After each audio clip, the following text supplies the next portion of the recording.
suena la bomba, zumba la tumba, retumba el mundo, rompe las congas, rompe la tierra, guitarra guerrera, borracha chichera, revientan las pailas, rugen los cerros, aúllan los perros, estallan los cielos, luminosos, colorados, embanderados, sabrosa la rumba que derrumba, la bomba que cumbia, la viola que alumbra, a pólvora y dinamita, carajo, cristales, flamas, relámpagos, cremantes estrellas carmesí, vuelan en 1000 pedazos.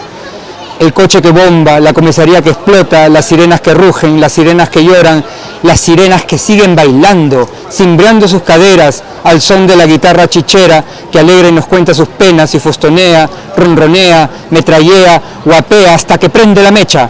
Gritos, gemidos, sangre, vuelan las botellas, los puños, las chairas. Un momentito, ¿qué pasa ahí? Paren la música, paren la bomba, paren el tiempo, silencio, carajo. Soberbio, imponente, soberano, todo un faraón, un inca, un rey, papá Chacalón, papá Huayco de todos los cerros y pueblos del Perú, nos atraviesa con su mirada desafiante, fulminante, paralizante. Su carajeada ha tronado como un relámpago, un balazo, un dinamitazo que vuelve día a la noche y apaga al toque la mecha, y las botellas cesan de volar, y los puños de golpear, y las chairas de herir, y la sangre de salir, y todo se ha detenido, el mundo se ha congelado en un flash, un destello infinito. La eternidad es luz detenida en tus pupilas, en tus ojos chinitos pero poderosos, de halcón, de águila, de acero. Padre nuestro Amaru que estás en los cerros, entre ángeles y demonios, entre carretillas y basura, entre avernos y esperanzas. Padre revólver, Padre piraña, Padre navaja, Padre obrero, patrón de chambas y choros, de todos los desamparados, de los que viven en las calles, de los buenos y los malos, pero más de los buenos que tienen que ser de malos para sobrevivir.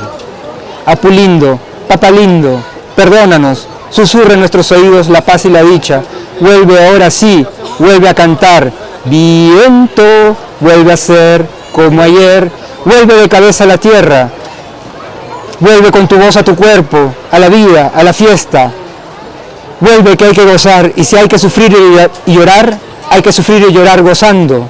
Y papá Chacalón nuevamente toma el micrófono y su voz regresa como una ave eléctrica. La música detona una descarga turboestéreo, explotan los parlantes, los instrumentos como torres de alta tensión, vuelan por los cielos de la Carpa Grau, de Lima, de los Andes, y el mundo y nuestros corazones se iluminan de alegría y furioso fulgor, y las sirenas vuelven a ulular, y la metralla vuelve a sonar, y los cerros vuelven a bailar, la rumba y la lucha armada, y las balas, la bomba vuelve a estallar. Amigos y amigas que leen por gusto este inicio musical, pues es nada menos el comienzo de la novela Papá Huayco, dedicada a Alfredo Palacios Quispe, Chacalón. Ha sido escrita por Alfredo Villar, a quienes están viendo ustedes, investigador del arte popular chicha en particular, lingüística, literatura, historia del arte en San Marcos. Y bueno, ha publicado, esta es tu primera novela, Alfredo, bienvenido. Sí, es mi primera novela. Igual yo ya había escrito narrativa, había publicado algo de poesía antes, cuentos, ¿no? Poemas.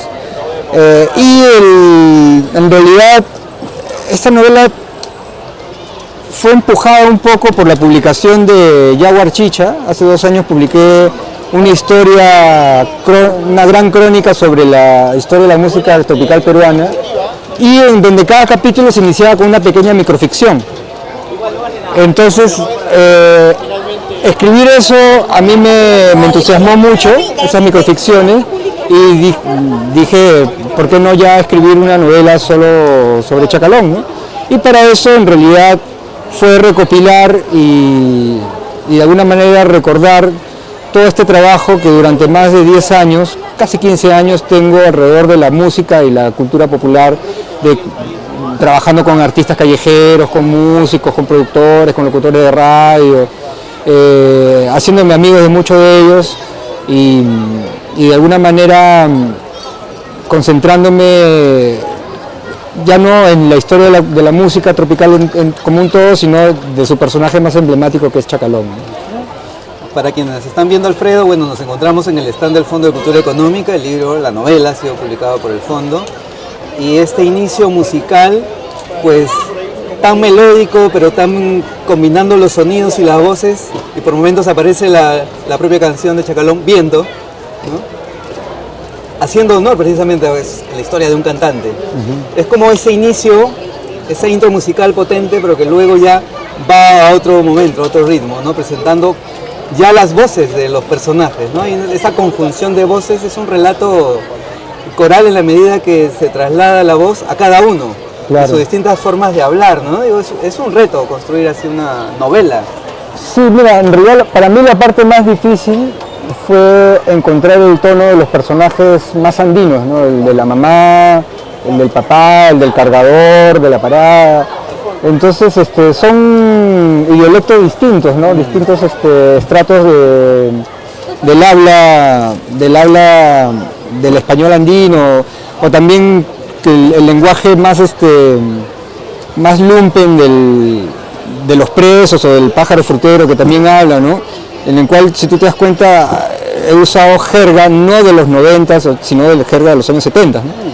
Entonces, todo eso ha sido un trabajo muy fino de tratar de hilar cada voz con su propio tono, ¿no? Entonces creo que eso ha sido lo que más me preocupaba de la novela, y también la verosimilitud, ¿no? Que la gente, lectores comunes y corrientes que lo lee, no se dan cuenta cuáles son los personajes inventados, cuáles son los personajes reales o cuáles son las situaciones reales o inventadas, porque finalmente en la novela lo que se busca es una verosimilitud, no una verdad histórica. Entonces creo que si esos dos elementos funcionan bien, la novela funciona bien, y eso me alegra bastante. Algo tan fino y delicado, acabas de mencionar pues el idiolecto de las personas de origen andino, con sus matices, claro, ¿no? Quienes son directamente del Ande y llegan a Lima, versus el que ya tiene tiempo viviendo en Lima, hablan de manera distinta, pero concretamente del hombre o la mujer andina, cuando uno trata de recrear la manera de hablar, es un terreno muy delicado porque podría caer en la caricatura, ¿no? Entonces hay, ¿cómo respetar eso? ¿Cómo modular eso, Alfredo? Sí, mira, igual nunca hay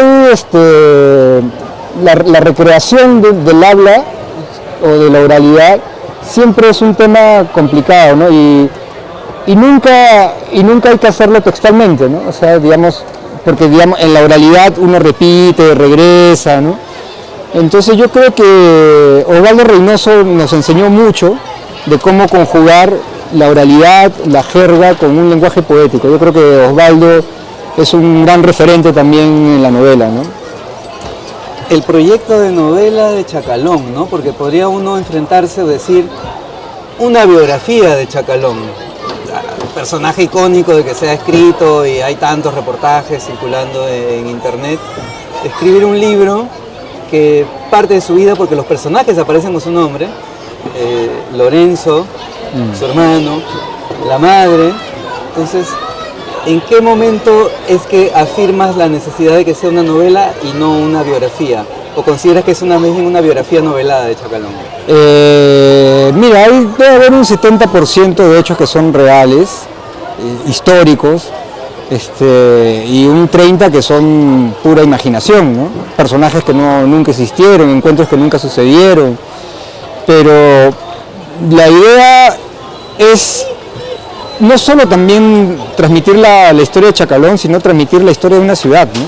De una época, de una colectividad de gente, ¿no? Entonces Chacalón de alguna manera representa un nosotros de la persona migrante que llega a Lima, que tiene vicisitudes, que sufre, pero que logra salir adelante, ¿no? Y es por eso que de alguna manera esta novela es colectiva, no solo para narrar la complejidad de Chacalón, sino también para narrar la complejidad de una época donde muchos sectores sociales se encuentran y empiezan a emerger, ¿no? Te pedí que leas el inicio de la novela porque tiene ese, valga la redundancia, comienzo tan musical, tan melódico, tan de distintas variaciones de sonido. Uh-huh. ¿Cómo construiste ese inicio? Yo trataba de asociar algo parecido y pensaba en autores como Guillermo Cabrera Infante también, ¿no? Que hablan, cuando se refieren a la música precisamente. Sí, yo creo que es una gran referencia, o sea, Guillermo Cabrera Infante es un autor que me marcó mis años universitarios, siempre me agradó eso de lo que él decía de mi novela está escrita en cubano, ¿no? Podemos decir que esta novela está escrita en peruano, ¿no? Entonces, sí, yo creo que es un gran referente, así como Luis Rafael Sánchez, Andrés Caicedo, Reynoso, ¿no? Todos escritores con un gran oído a lo musical de la prosa, ¿no? La documentación, ¿no? Porque decía hace un momento, recrear la época, recrear el contexto en voces de los personajes, es decir, quienes relatan la historia son los propios personajes, ¿no? No hay un narrador en tercera persona omnisciente que va presentando a la ciudad, son ellos mismos en su testimonio quienes presentan a la ciudad, el que trabaja como cargador en la parada, ¿no? La afición de la madre por el canto, la historia del padre que lo abandona a Chacalón, bueno, a Lorenzo, cuando era niño. Entonces, ese proceso de documentación, ¿cómo fue y qué tan arduo? Mira, en realidad, en el caso, yo soy un gran lector del testimonio. A mí también la literatura testimonial, Gregorio Condoro y Mamán, y Yo soy señora, para mí son libros esenciales, ¿no? Y he trabajado también mucho recopilando testimonios y trabajándolos literariamente para distintos libros. Entonces, sí, el testimonio del mundo popular a mí ha sido algo que siempre me ha interesado y siempre he conversado y grabado entrevistas con distintas personas con distintas formas de hablar, ¿no? y distintas edades. Entonces, yo creo que esto comenzó hace 15 años, cuando empecé a entrevistar a gente de la escena de la música tropical, ¿no? Y de ahí ya 10 años hacia atrás, ya empecé no solo a relacionarme con los músicos, sino a gente que hacía la gráfica. Hay un personaje ahí muy simpático en la novela que es Monkey, ¿no? Uno de los artistas que hace los afiches chicha. Y claro, su voz, su forma de ver el mundo es muy distinta a la que generalmente las ciencias sociales han trabajado en el mundo popular, ¿no? Porque siempre hay una distancia del científico social y la entrevista que hace el científico social con su sujeto siempre es muy rápida. En cambio, yo con algunos de estos personajes ya tengo una amistad de años, mucha confianza, entonces ha sido eso, ¿no? Lograr conversaciones informales. Y eso solo se logra mediante estar totalmente involucrado en este mundo y realmente haberse vuelto parte de él, ¿no? Es decir, has conversado también con la familia. En el caso de la familia, sobre todo con el hermano, con Chacal, y esta novela tiene mucho de Chacal porque Chacal fue muy maltratado en la teleserie, ¿no? Y prácticamente la teleserie presenta la versión de la esposa, que es la versión menos interesante que hay de Chacalón, ¿no? Porque obviamente la esposa no cuenta muchas cosas de un personaje tan complejo, ¿no? Entonces, yo me he abstenido de conversar con Dora porque yo sé que Dora me va a dar una versión muy parcial, muy protegida de lo que es Chacalón. Entonces ese es un tema que también, si es que alguna vez sale un biógrafo, que yo no pretendo de ninguna manera hacer en ningún momento de mi vida una biografía de Chacalón, es muy complicado porque la gente más cercana protege mucho al personaje, lo encapsula en solo una mirada y eso es en realidad empobrecerlo, ¿no? Por eso la teleserie es un Chacalón demasiado sin errores, sin defectos, ¿no? Sin la humanidad que en realidad tuvo, ¿no? Sin los matices que tuvo. Sin los matices, ¿no? Sin los matices que tuvo él, ¿no? De estar en un momento, ser alguien familiar, pero también trascender la familia y estar en otros estratos sociales o tener otro tipo de relaciones con las personas, ¿no? Ahora que mencionabas, Alfredo, la estética chicha, ¿no? La letra, estamos viendo ahí la tipografía de la portada aquí a tu mano izquierda, ¿no? A la derecha en la pantalla, pues cómo se ha ido incorporando, ¿no? Porque esos carteles de los conciertos chichas, 80, ¿no? Inicio de los 80, claro. Chapi, Chacalón, se veía como de una distancia tal y ahora se han incorporado ya, no sé si llamarlo al arte oficial, o por lo menos ya se han insertado, ¿no? Ya no se ve como algo... Sí. Antes de manera mucho más distante, hasta casi displicente y sobre todo peyorativa, se decía lo chicha, ¿no? Sí, mira, yo hace 2013 yo hice una exposición en el Centro Cultural de España, curé un primer gran panorama de los artistas callejeros de Lima, que se llamó Amique Chicha, y en la segunda edición ya viajé por todo el Perú y recopilé a distintos artistas de distintas zonas. Entonces, sí, en parte ha sido mi trabajo de colocar a estos artistas, de verlos de otra manera, desde la historia del arte, digamos, ese ha sido mi trabajo, pero yo creo que no solo había un desprecio con la gráfica, sino también con la música, ¿no? Sí. Hasta hace, yo me acuerdo cuando yo era universitario en los años 90, yo ponía una cumbia y yo estudié en la Católica, ¿no? A pesar que soy de colegio público, yo estudié en la Católica, pero cuando yo ponía música cumbia, así sea Juaneco, ¿no? O Destellos, que es como digamos lo menos chichero de la música tropical peruana, la gente decía que saque esa música, ¿no? Entonces eso ha cambiado mucho la consideración que tenemos hacia la música popular, tropical, hacia la gráfica, y ha sido un proceso de los últimos 10, 15 años, ¿no?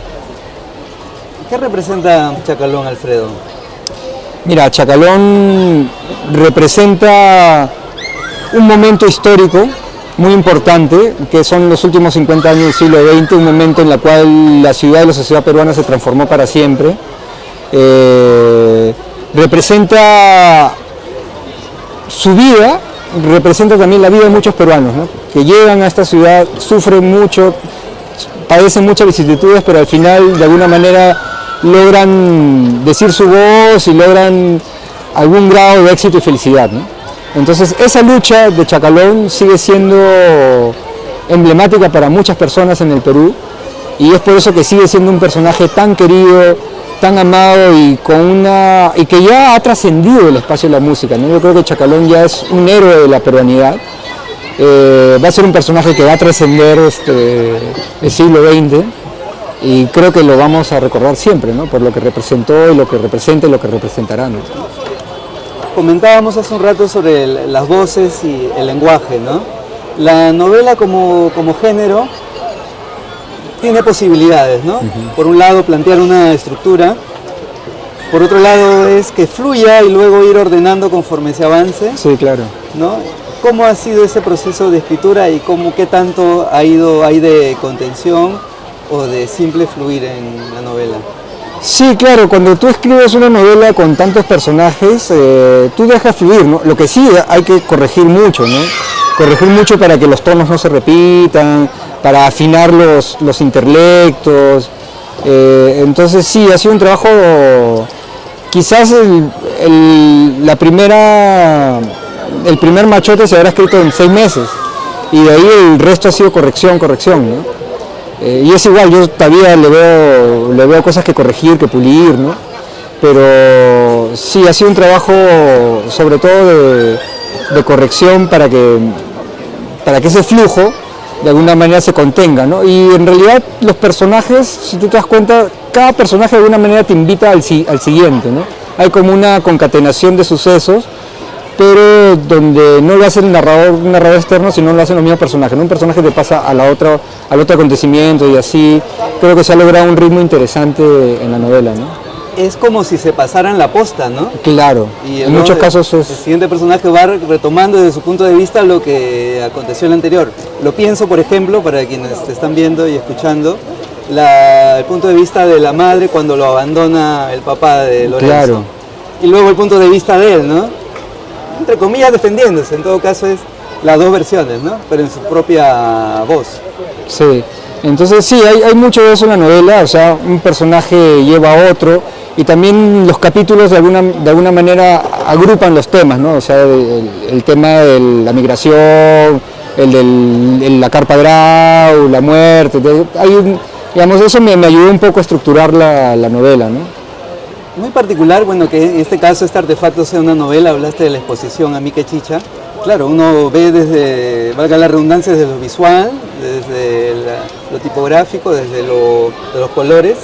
Ahora, al ser una novela, pues es susceptible de ser leído por muchas más personas, no necesariamente cercanos a lo chicha.